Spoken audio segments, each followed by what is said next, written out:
안녕하십니까. 더배움 회원 여러분, 국가공인 직업상담사 2급 1차 대비 직업심리학 시간입니다. 오늘 이 시간은 우리가 지난 시간에 CMI, CDI 같은 그런 진로 성숙도 검사지 또는 적성검사 또는 성격검사 이런 것들을 우리가 배웠는데요. 오늘은 또 우리가 또 직업 상담에서 과거에는 이제 어떤 직업 상담에 있어서 성격 검사 같은 것들이 많이 써졌거든요. MBTI라든가 이런 게 많이 썼겠는데 또 적성검사도 굉장히 중요하고, 그런데 우리가 일반적으로 직업 선택을 하는 데 있어서 가장 중요한 심리적 구성물 또 개인적 속성으로 어떤 게 그 사람이 직업 선택을 하는데 가장 중요한 요소로서 작용을 하는가, 이런 걸 할 때 저 같은 전문가들도 그렇기도 하고, 또 일반적으로 또 상담을 하시는 우리 직업 상담사분들한테도 물어보면 흥미가 아닌가, 인트레스트가 아닌가라는 답변이 가장 많아요. 그만큼 우리가 한 개인이 다른 조건이 다 똑같다면은 흥미가 직업 선택을 하는데 굉장히 중요한 역할을 한다, 이런 것들이 나오죠. 가치도 있고 직업관도 있고요. 직업도 어떤 직업에 대한 어떤 관습, 태도, 그 다음에 성격, 흥미, 적성, 또 지능, 많은 것들이 있음에도 불구하고 흥미가 가장 중요하다, 이렇게 얘기를 해요. 그러한 흥미를 우리가 잘 알아야 결과적으로는 상담을 잘 할 수 있다, 이렇게 얘기할 수 있겠죠. 그래서 여러분들 잘 아시다시피 고용노동부의 검사지 중에서 가장 유명한 게 바로 VPI라고 하는 거죠. Vocational Preference Inventory. 그러니까 직업 선호도 검사. 이게 일반적으로 흥미를 하나의 결정 코드로 해서 보는 검사지인데, 오늘 우리가 하려고 하는 공부는 408페이지입니다. 쫙 따라오시기 바랍니다. 408페이지에 있는 직업 흥미 검사를 보도록 하겠습니다. 자, 직업 흥미 검사의 종류를 보게 되면 홀랜드 검사지, 우리가 보통 직업 선호도 검사로 많이 얘기되는 것, 그 다음에 스트롱 앤 캠벨리 같이 공동을 한 SCII, 그러니까 이게 SCII는 Interest Inventory라는 뜻입니다. 그래서 스트롱의 S와 캠벨의 C, 그 다음에 Interest I, Inventory I, 이렇게 해서 SCII 이런 검사가 있고요. 또 쿠드라고는 학자가 만든 흥미 검사지. 그 다음에 고용노동부에서 만든 또 직업선호도 검사, 이런 것들이 주로 흥미 검사의 한 유형이 볼 수 있겠고요. 또 대상자별로 청소년 대상으로 하는 흥미 검사와, 그 다음에 또 정질적 방법으로서의 카드 분류, 목스라고 하는 카드 분류법, 이런 것들이 흥미 검사에서 우리가 시험과 관련해서 배워야 될 내용들입니다. 하나하나 살펴볼까요? 먼저 홀랜드의 흥미 검사입니다. 인성 검사라고 하기도 하고요. 그래서 이 홀랜드의 검사지는 여러분들 상담학에서도 내담자 사정에서도 좀 배웠고요. 또 우리가 직업 심리학의 발달 이론 쪽에서 직업 선택 이론에서 보게 되면 특성 요인의 한 종목으로서 홀랜드 이론을 조금 배웠기 때문에 낯설지는 않을 거예요. 그래서 홀랜드 이론은 일반적으로 가장 중요한 것이 우리가 6개 리아색이라고 하는 현실형부터 마지막 시 커스텀 관습형에 이르는 그 각각의 내용들입니다. 그래서 교재 408페이지부터 409페이지까지 걸쳐 있는 내용들입니다.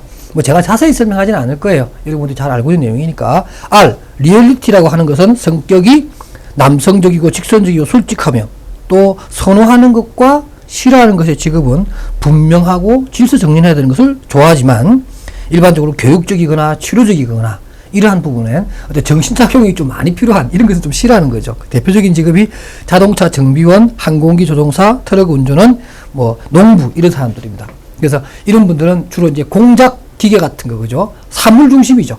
이런 사람들은 현실형이다, 이렇게 얘기를 하고, 그 다음에 인베스티게이션, 탐구형입니다. 주로 지적 호기심과 탐구심이 굉장히 높은 사람들이면서 물리, 화학, 무슨 관찰 또는 이런 것들의 분야의 능력이 어떤 직업적인 어떤 선호가 있고, 또 예를 들면 사회적이거나 반복적인 일, 이런 것들에 대해서는 관심이 좀 부족한, 직업적으로 보면 천문학자, 물리학자, 생물학자네요. 저하고 전혀 거리가 먼 그런 부분입니다.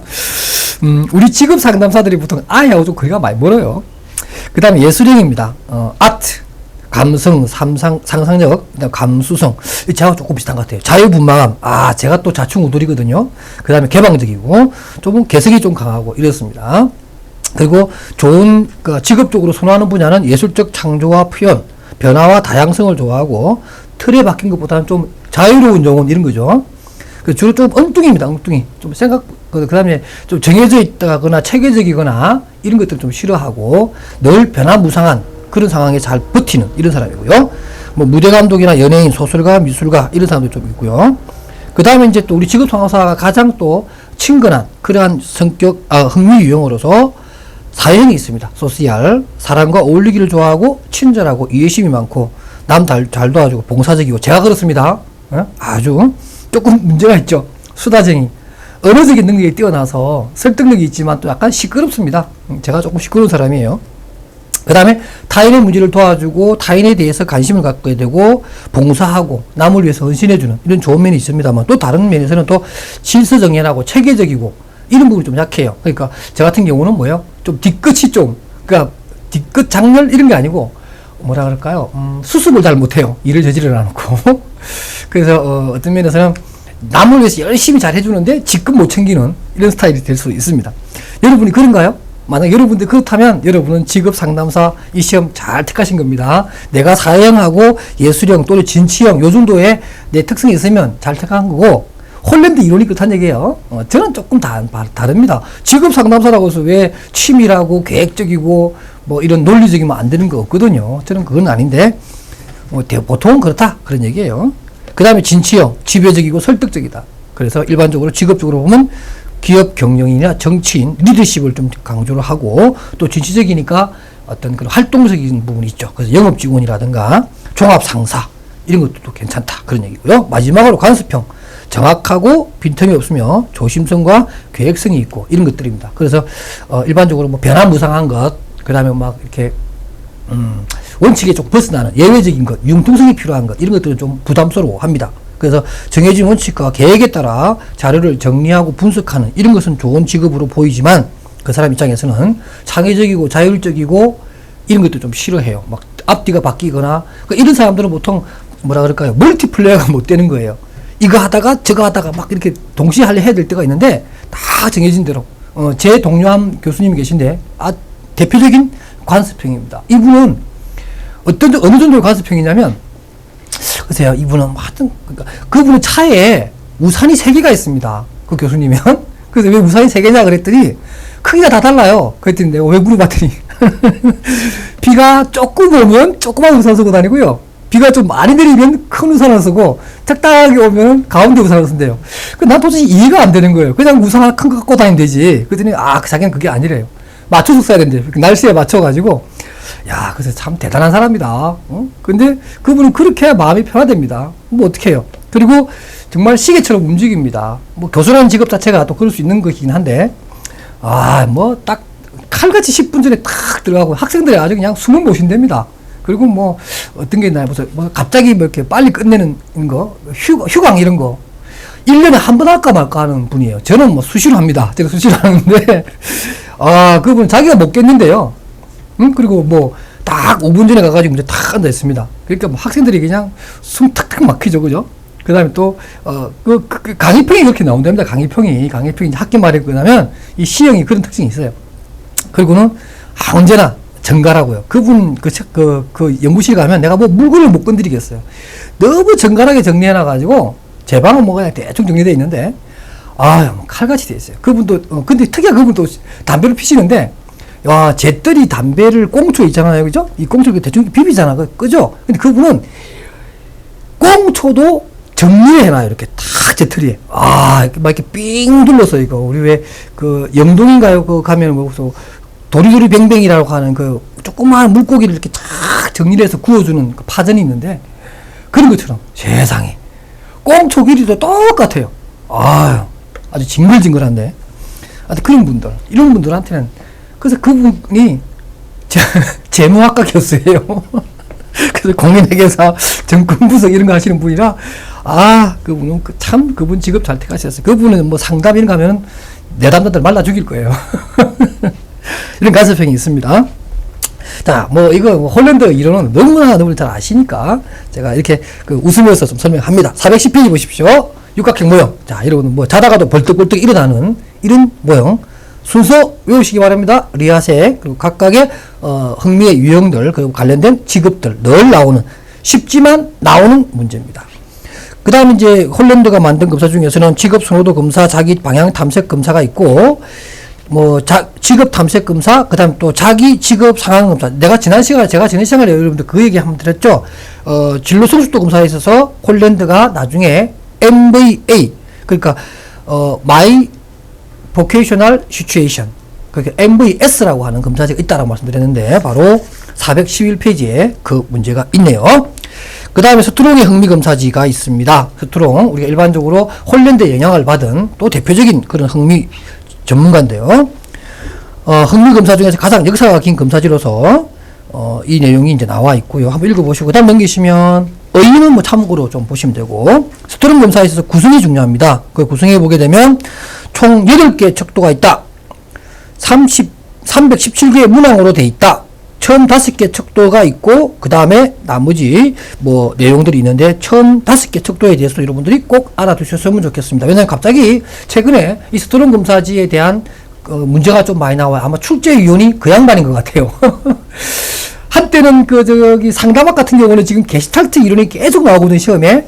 그거는 그 양반이 출제위원으로 들어와서 그렇고, 이 스트롱 검사지가 요즘 많이 나오는 이유가, 특히 그 밑에 부분 보시게 되면, 그 GOT라든가 BIS, PSS, 이게 많이 나오는 이유는 이쪽 분야의 어떤 전문가, 그 양반이 출제위로 들어간 것 같아요. 그래서 계속 이 문제가 나옵니다.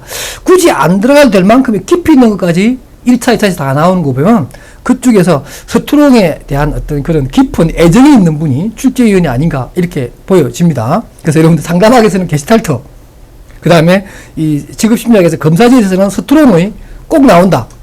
왜요? 출제위원이 거기 들어가겠으니까. 한번 출제위원 들어가면 꽤 오래 있습니다. 그러니까 한동안 좀 챙기시고요.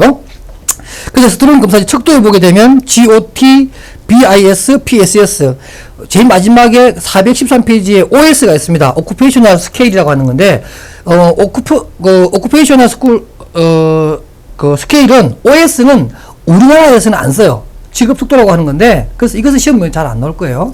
우리나라에서는 안 나오니까, 안 쓰니까 빼고, 적어도 GOT, BIS, 그 다음에 PSS, 이것만큼 여러분들 칼같이 외우시고, 특히 제일 마지막에 PSS, 아주 중요합니다. 개인양식 척도. 이거야말로, 개인양식 척도야말로 스트롱의 어떤 특화된 내용을 담고 있기 때문에 시험에 잘 나오고, 그 하위 척도까지 나옵니다. 하위 척도는 뭐가 있냐면, 413페이지 위에서 네 번째 줄에 보세요. 거기 보면은 워크 스타일, 그죠? 러닝, 엠플로이먼트 스타일, 그 다음에 리더십 스타일, 이렇게 해서 총 4개가 나옵니다. 모험심까지, 리스크 테이킹까지 해가지고. 그래서 업무 스타일, 학습 스타일, 리더십 스타일, 모험심 스타일, 이렇게 하위 척도 4가지를 다 품고 있는 게 PSS다. 이게 가장 스트롱다운 내용을 담고 있거든요. 그러니까 413페이지 상단에 있는 한 10개 줄, 한 10점 더 되나요?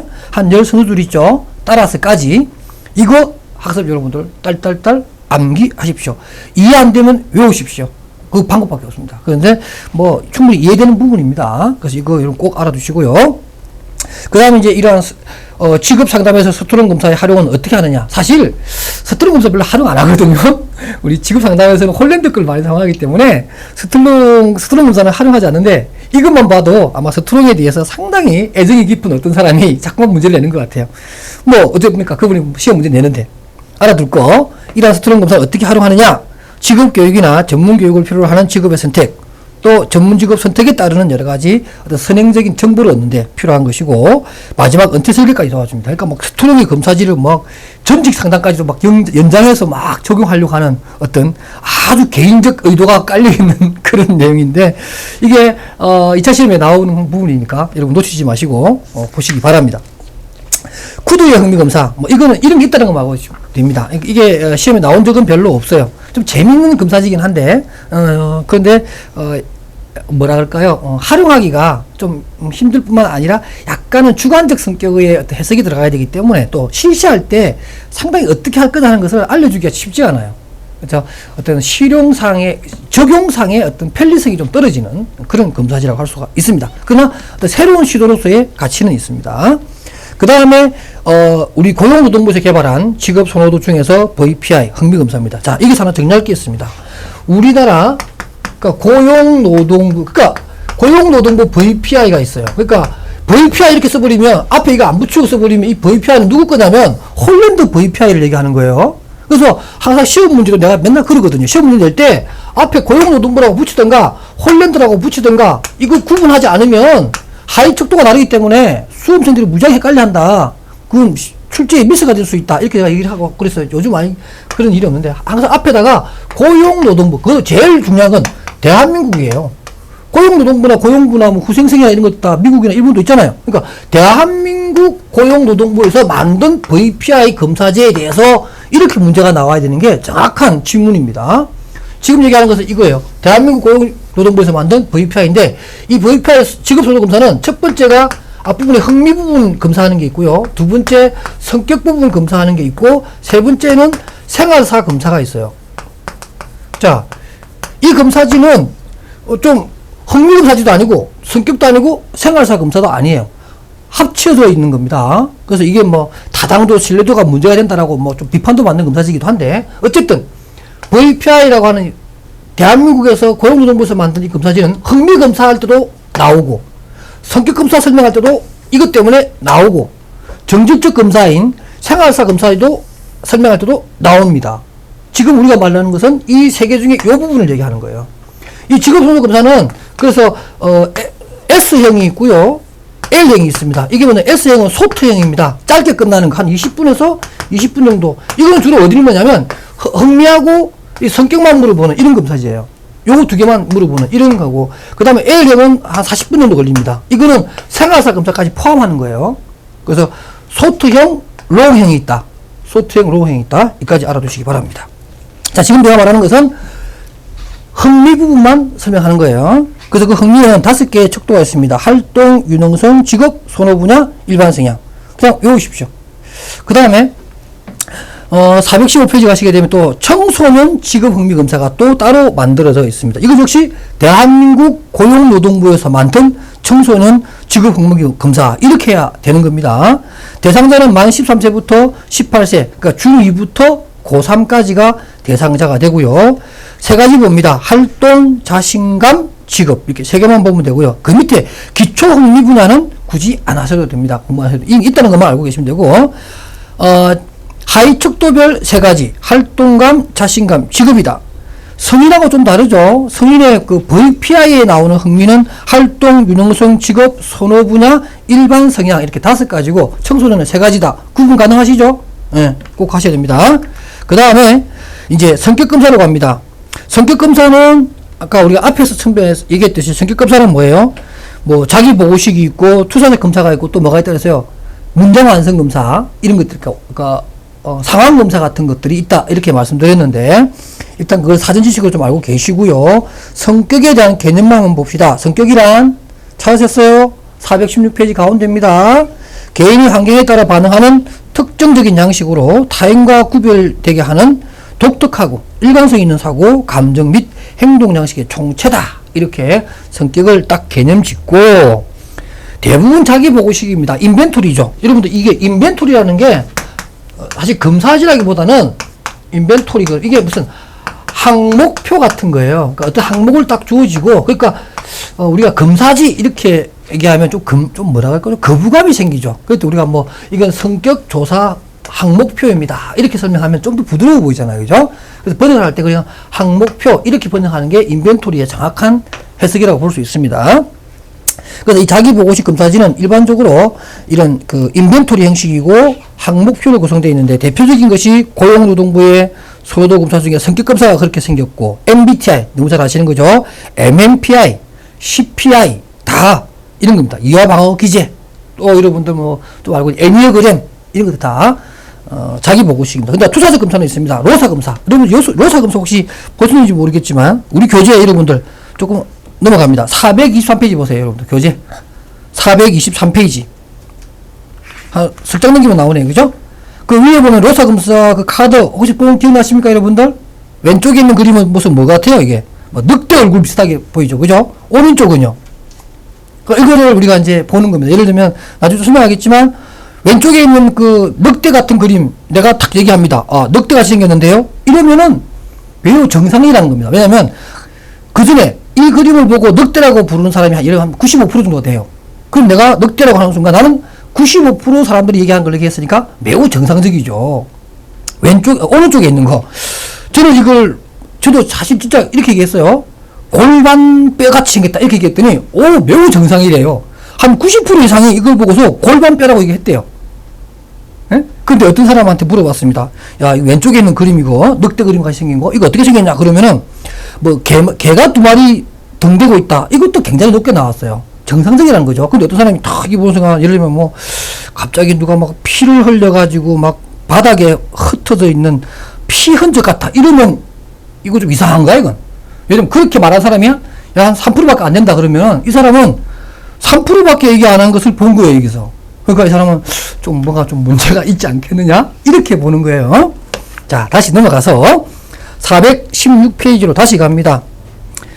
그러니까 이런 것들이 이제 보통 투사적 검사라고 하는 거죠. 그 다음에 TAT라고 해서 그림 도판을 보여주면서 이 그림을 보고서 어떤 생각이 드느냐? 이런 거 물어보는 검사지. 이런 게 일반적으로 이제 투사적 검사라고 합니다. 그래서 시험 문제도 다음 중 자기 보고식 검사에 대한 예를 든 것이다. 거리가 먼 것은 그러면 반드시 조금 이질적인 요소로 로사나 TAT나 SCT나 이런 것들이 들어가 있을 겁니다. 이렇게 찾으시란 얘기고요. 자, 그 다음 또 이제 우리 성격 검사를 하고 있는 중이니까 고용노동부의 성격에 해당되는 두 번째를 또 보겠습니다. 이 두 번째 우리가 가장 눈여겨봐야 될 것이 바로 417페이지에 나오는 5개의 성격 요인입니다. 이것도 우리가 빅5라고 그래요. 빅5. 빅5라고 그래서 이 5개, 5요인 검사, 이렇게도, 이거와 따로 떼가지고도 그렇게 하기도 합니다. 5요인 검사질 하는데, 이 빅5, 이런 거 꼭 알아두시기 바랍니다. 어떤 성격 검사든 간에 이 5개의 어떤 요인이 반드시 들어가줘야 잘된 성격 검사라고 우리가 인정한다. 이 뜻입니다. 빅5. 외향성, 호감성, 성실성, 정서적 불안정성, 경험에 대한 개방성. 다 외우시되 특히 경험에 대한 개방성. 이거는 측정 내용이나 하위 척도까지도 다 알아두셔야 됩니다. 거꾸로 시험 문제 나온 적도 있어요. 예를 들면 다음은 빅5에 대한 설명이다. 측정 내용이 자기 자신을 둘러싼 세계에 대한 관심과 호기심과 다양성한 경험에 대한 호기심이 있고 포용력 정도를 나타내는 성격 요인은 답이 뭐예요? 경험에 대한 개방성. 이렇게 문제 나온 적도 있으니까 요 빅5 5요인에 대한 개념은 측정 내용까지 반드시 알아둡시다. 그 다음에 밑에 나오는 MBTI. 야, 여러분 대부분 MBTI는 한 번씩 다 받아봤더라고요. 그죠? 저도 MBTI 한 받아봤는데, 제가 다 받아봤죠. 21개 다 해봤고, 상당히 많은 것을 저는 개인적으로 한번 받아봤어요. 가르치는 사람이 안 받아보고 하는 것은 이 윤리에 어긋나니까. 그러니까 여러분들이 어떤 검사를 실시할 때는 여러분이 사전에 내가 그 검사를 한번 받아봐야 됩니다. 그게 어떤 그 검사자의 윤리에도 들어가는 겁니다. 자, 유행검사 MBTI라고 하는 것인데요. 여러분 잘 알고 계시는 마이 앤 브리그스가 그 모노지간입니다. 엄마와 딸이 만든 검사지예요. 4개 지표를 가지고 한다 하면서 한 장 탁 넘겨보세요. 시험과 관련해서는 418페이지에 그 위에 있는 그 지표가 있고 선호 경향 주요 활동이 있어요. 그래서 그 사람의 성격이 외향적이다, 내향적이다라고 하는 판단의 선호 경향은 그 사람의 에너지가 바깥쪽으로 가느냐, 자기 안쪽으로 가느냐, 주의 초점에 관한 얘기고요. 두 번째, S형이냐, N, 직관형이냐 하는 것은 어떤 정보를 받아들이는데 어떤 무엇을 인식하느냐에 따라서 인식의 기능에 관한 부분을 구분하는 양극이고요. 사고와 감정, T와 F입니다. 어떻게 결정 평가하는가? 다시 말해서 어떤 정보를 가지고서 천천히 순차적으로 이렇게 결정을 하고 돌다리도 두드려 보는 그런 스타일이냐, 아니면 F는 필링이거든요. 안 따져. 느낌이 좋아. 이거야. 이런 거. 그리고 막 선택해버리고. 그렇죠. 그래서 좀 시행착오도 좀 많이 있을 수 있고 실수도 많이 하는데, 이런 사람들도 F는 또 뭐죠? 시간을 실기하는 경우는 없어요. 워낙 빨리 탁 감각적으로 탁 이렇게 느낌으로 하기 때문에 괜찮은데, 또 T가 항상 좋으냐? 그렇지 않아요. 너무 막 단디 하다가 좋은 정보를 놓치거나 결정의 시기를 놓칠 수도 있어요. 그죠? 그러니까 어느 게 또 좋다라고 할 수는 없어요. 그 다음 J와 P가 있습니다. 이것은 이제 어떤 채택하는 생활 양식입니다. 보통 J 같은 경우는 아주 순차적이면서 아주 뭐라 그럴까요? 순리대로 풀라 그러고 어떤 조건이 딱 맞아야 움직이고 이런 거죠. 이 사람들은 멀티플레이어가 어때요? 하나 끝나야 그 다음 하나를 할 수 있는 이런 스타일입니다. 그런데 이 P는 그렇잖아요. 막 이거 하다가도 그것도 한번 해볼까? 또 해보고 해서 한꺼번에 여러 개를 처리할 수 있는, 좋게 말하면 멀티플레이어 이게 가능합니다. 그러니까 J와 P의 책상을 보면 완전히 달라요. J는 정말 정갈해요. 딱 작업대에 작업하다가 끝나면 깨끗하게 치우고 집에 가는데, 이 P는 퇴근했는지 안 했는지를 알 수 없어요. 책상만 보면. 그냥 그 자리에 딱 그냥 가고, 또 그렇게 해놔야 또 그 다음부터 또 일을 할 수 있어요. 누가 깨끗하게 치워놓으면 못해요, 일을. 오히려. 사람마다 참 일을 가지라는 거죠. 그러면서 또 이제, 어떤 학자들은, 이 MBTI가 참 중요하고 재밌는데, 그 중에서도 S냐, N이냐, 감각이냐, 직관이냐가 직업 상담에서 가장 중요하다. 이렇게 얘기도 합니다. 그 밑에 제가 16가지 성격 유형을 제가 얘기해놨는데, 이게 시험 나오지는 않아요. 이 자체는 시험 나오지는 않고, 이런 게 있다라는 것만, 그죠? MBTI 공부했는데, 그죠? 이런 게 있다라는 것만 알고 계십니다. 저는 참고적으로, 저는 아주 강한 스파크형입니다. ENFP. 아주 좋은 얘기만 할게요. 따뜻하고 정열적이고 활기 넘치며 재능이 많고 상상력이 풍부하답니다. 딱 접니다. 근데 단점도 굉장히 많죠. 일은 저지르고 수습 못하고요. 직급 못 챙기고 남 좋은 것만 다 시켜주고 그래서 제가 돈을 못 벌어요. 엄청나게 버는 것처럼 보이는데 하나도 못 벌어요. 왜? 챙기지를 못해서 그런 겁니다. 그래서 연애하는 사람으로는 굉장히 좋은데 결혼 상대자로서는 저 같은 사람이 뒤로 막 세는 사람이라 별로 안 좋아요. 그 다음에 이런 16가지 여러분들 한번 알아주시고요. 그 다음에 MMPI입니다. 이게 또 재밌는 검사지예요. MMPI. 이게 제가 왜 신뢰도와 타당도 검사할 때 타당도의 최고치는 그 검사지의 신뢰도다 이렇게 얘기했잖아요. 그러니까 신뢰도가 어느 정도 확보가 되어야 타당도를 얘기할 수 있다 이런 얘기인데, 이 검사지는 세계적인 검사지이면서도 신뢰도가 꽝이에요. 이거 완전히 꽝이 있으면 검사인데, 근데 그 대신 타당도는 무지하게 높은 아주 희한한 검사지입니다. 하나 알려드렸어요. 신뢰도는 낮으나 타당도가 굉장히 높은 아주 특별한 그런 검사지입니다. 나름대로 표준화된 질문지라고 봅니다. 그래서 왜 그러냐면, 이게 왜 타당도가 높으냐면 현직 의사들이 수없이 많은 인상적인 결과를 그때마다 다 끌어모아 가지고 만든 거기 때문에 일단 현장에서는 맞을 수 있다라는 거죠. 그래서 타당도가 굉장히 높은 것인데, 정리하면 420페이지 위에 다면적 인성검사 있죠, 그죠? MMPI 요거 가부터 바까지 다 외우셔야 돼요. 왜? 2차는 아닌데 1차 때는 이걸 요렇게 저렇게 막 섞어서 나온다 그런 얘기예요. 첫째, 아까 얘기처럼 논리적 제작 방법이 아니라 경험에 의해서 만들어진 거기 때문에 일단 신뢰도가 낮고 타당도 높다. 그걸로 얘기하면 경험의 바탕으로 만들어진 검사지다. 이걸 뒤집어서 설명하면 틀린 문장이잖아요, 그죠? 그 다음 두 번째 보면 결과 해석에서 매우 중요한데 풍부한 경험이 없으면 해석을 못해요, 이게 또. 그러니까 일반인들이 사용하기는 쉽지 않아요. 많은 임상적 어떤 경험을 가진 사람이 해석을 해야 된다. 두 번째, 그렇고요. 세 번째는 또 뭐냐면, 일반적으로 정신과적 치료 목적으로 사용을 많이 합니다. 그래서 병원에서 많이 사용하는 거죠. 근데 최근에는 일반적 성격 특성에 관한 분석도 유추도 어느 정도 가능하다는 걸로 약간 개정이 됐어요. 꼭 기억하시고. 여기는 또 재밌는 게 타당도 특도라고 하는 것이 있습니다. 이 사람이 거짓말 하느냐, 그런 척 하느냐, 아닌 척 하느냐, 일부러 그런 척 하느냐, 이런 것들에 대한 타당도 특도를 가지고 있는 또 재밌는 검사지고요. 그 다음에 T점수를 이용하고 있습니다. 여러분 T점수 하니까 기억나요? 집단위에 규정할 때 Z점수, T점수 있었잖아요, 그죠? T점수의 특징 중에 하나가 뭐냐면 점수에 소수점이 없어요. 곱하기 10을 했거든요. Z점수에다가. 공식 기억나신 분 제 말 이해하시죠? 그 다음 마지막으로 투사법적 함축성을 보유합니다. 그러니까 신뢰도가 좀 떨어지는 이유가 바로 이런 것들입니다. 약간 이 해석자의 주관성이 좀 들어간다 그런 얘기예요. 자, 그래서 또 이제 해석에 관한 부분도 나와 있고요. 아까 제가 조금 전에 했죠. 타당의 척도가 뭐냐? 여러분들 420페이지 밑에 보세요. 척도 cannot say 물음표가 있습니다. 내가 쭉 문항을 읽어보는데 이 문항이 무려 한 500개 넘어요. 굉장히 긴 시간입니다. 한 2시간 넘게 걸리는데 막 하다 보면 내가 뭐 답을 못할 게 있어요. 그러면은 퀘션 마크 잘 모르겠다 이 체크하면 되고요. 그 다음 라이어가 있습니다. 일부러 막 거짓말 하는 거예요. 좋게 보이려고. 사회적 바람직성이라고 그러는 건데 뭐 일부러 좋게 보이려고 좋은 곳에다가 동그라미 치는, 이게 너무 많으면 폐기 처분해야 된다는 거죠. F가 있습니다. 이것은 뭐냐면 일부러 막 자기가 조금 성격적으로 좀 안 좋다, 좀 약간 뭐 경계성 장애, 연극성 장애가 있는 것처럼 무슨 뭐 건강 연멸증이 있는 것처럼 또는 편집증이 있는 것처럼 보이는 거예요. 그렇게 하는 경우도 있습니다. 뭐 이유야 여러 가지가 있는데 예를 들면 내가 뭐 범죄자일 때 처벌을 면하기 위해서 또는 내가 이 방송 중에 이런 거 해도 좀 약간 뭐 좀 또라이 느낌이 있다 이렇게 하면 처벌을 못 하잖아요. 그죠? 뭐 감호 치료나 이런 거 할 수밖에 없잖아요. 그래서 난 약간 정신적으로 문제가 있다. 이렇게 일부러 페이킹. 이 페이킹이라고 말을 씁니다. FA 이거 여러분들 그거죠? 영어 단어로 무슨 속이기란 거, 속이기. 속인다는 얘기죠. 그 다음 또 뭐냐면, K축도도 있습니다.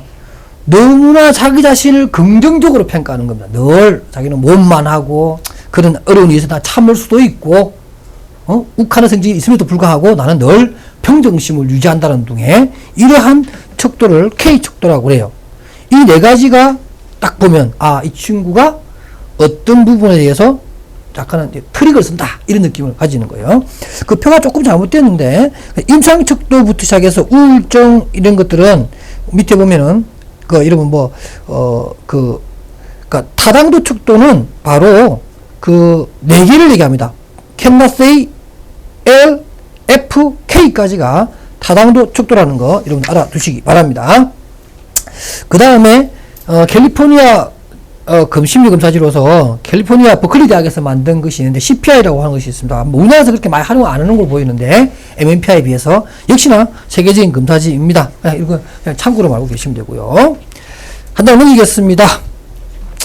CPI는 아직까지 한 번도 검사 시험 나온 적이 없어요. 근데 만약에 출제위원 중에서 CPI 전문가가 들어가게 되면 이게 막 나오겠죠. 아마 그런 분이 탁 들어가게 되면 제 422페이지 나오는 이 분야가, 이 파트가 아주 곽광을 받는 그런 분야가 될지도 모르겠습니다. 422 로사 검사입니다. 자, 로사 검사 한번 볼까요? 야, 잉크 브록 검사라고 하는 건데요. 이런 그림입니다. 이건 시험 잘 안 나오니까 그냥 이런 게 있다는 거 보시고요. 주제 통과 검사입니다. TAT라는 거. 이거는 TAT까지 알아주시기 바랍니다. 시험에 주제 통과 검사라고 안 나오고 보기에 TAT라고 나올 수 있어요. 그럼 이게 도대체 뭐지? 그러면 안 되는 거예요. TAT는 주제 통과 검사다. 성격 검사 중에서도 투사적 검사다. 한 장 넘기시면 그 예를 볼 수가 있습니다. 도판이죠. 그 그림 나옵니다. 그 꼬마 아이가 뭔가 세상에 놔두고 이렇게 뭐가 있습니다. 그래서 우리 이 그림을 보여주는 거예요. 아이에게. 야, 너 이 그림 보니까 어떤 생각이 드니? 그럼 어떤 아이는 뭐가 잘못해가지고 엄마한테 혼나가지고 막 어떻게 할까? 엄마한테 혼나서 막 안절부절하는 아이처럼 보여요. 이렇게 얘기하는 아이 있고, 어떤 아이는 뭔가 이렇게 뭐 물건을 잃어버려가지고 그게 어디 갔을까? 이렇게 고민하나 있고, 이거는 일반 정상적으로 보이는 거예요. 근데 어떤 아이는 이 그림을 보고 정말 희한한 생각을 한다는 거죠. 뭐 이런 거 있어요. 무슨 뭐라 그럴까요? 친구의 물건을 훔쳐가지고 어디에 감출까? 이걸 고민한다. 그러면 이 답변은 좀 너무나 정상적인 답변하고 많이 벗어나 있죠. 그럼 이 아이가 뭔가 좀 잘못됐다는 거죠. 뭔가 왜곡된 것이 있다. 이런 것을 판단해내는 겁니다. 그 다음에 이제 직업 카드 검사지가 있습니다. 90장짜리인데 로사는 10장이고요. TAT는 31장입니다. 참고로 각각의 검사지에 대한 내용인데, 글쎄요. 여러분 그 그림 밑에 보면 기타 투사적 검사 중에서는 요거만 알아두시기 바랍니다. 상황 검사 중에 있는데 STAI라고 해서 스피엘 베르그가 만든 검사지가 있는데 이게 상황 특성 불안 검사 외워두시고요. 그 다음에 DAP 매우 중요합니다. Draw a person 사람 그림인데 일반적으로 인물화를 그리게 해요. person이니까. 근데 이 인물화를 그리는데 이상하게 그린다는 거죠. 뭐 코를 눈 뒤로 피카소 그림처럼. 여러분 피카소 그림 기억나십니까? 그렇게 그린다는 거죠.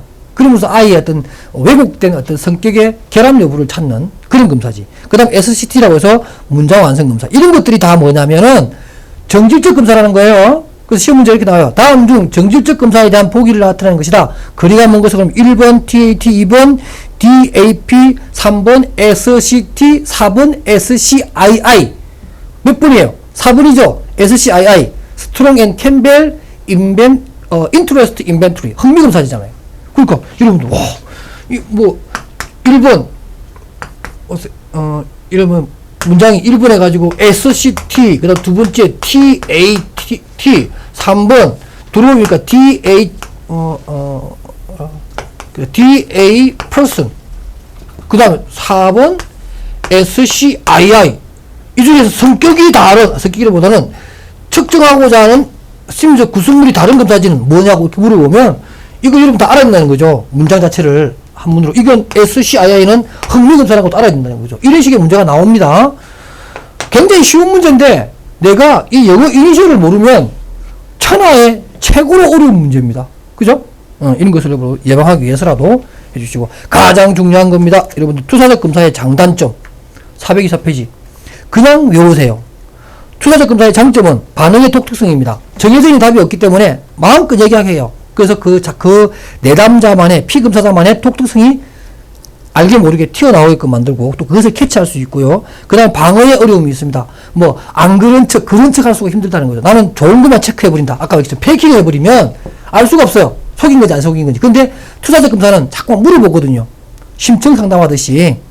그러니까 그것을 자기가 좋게 보이려고 하는 그런 방어를 막을 수가 있고, 그 다음 반응의 풍부함입니다. 다양한 말을 오픈식, 개방적 질문하거든요. 그래서 받을 수 있고, 마지막으로 이제 무의식의 내용도 우리가 찾아낼 수가 있다. 좋은 장점 중에 하나입니다. 그러나 역시 단점이 있죠. 가장 문제가 되는 게 신뢰도와 타당도. 그쵸? 왔다 갔다 할 수 있고, 또 검사자의 능력에 따라서 신뢰도가 또 깨질 수도 있습니다. 그 다음에 다 보면 또 반응에 대한 상황적 요인의 영향력이 있습니다. 그 검사의 임하는 검사자의 인종이나 성이나 또 검사자의 태도, 또 검사자가 피검사자에 가지고 있는 어떤 그런 선입관, 이런 것들이 해석에 큰 영향을 주기 때문에 왔다리 갔다리 한다. 신뢰도가 깨진다. 뭐 이렇게 얘기할 수가 있겠습니다. 그 다음에 이 시간 마지막으로 말씀드리고 싶은 것은 직업가치관 검사예요. 자, 이것도 우리가 일반적으로 직업가치관 검사도 뭐 항목표가 있어가지고 합니다. 근데 대부분 정질적 검사예요. 직업가치관 검사가 어떻게 보면은 좀 뭐 이렇게 뭐라 그럴까요? 수량화돼 있고 이래서. 그런데 대부분 죄송해요. 직업가치관 검사도 객관식 검사지.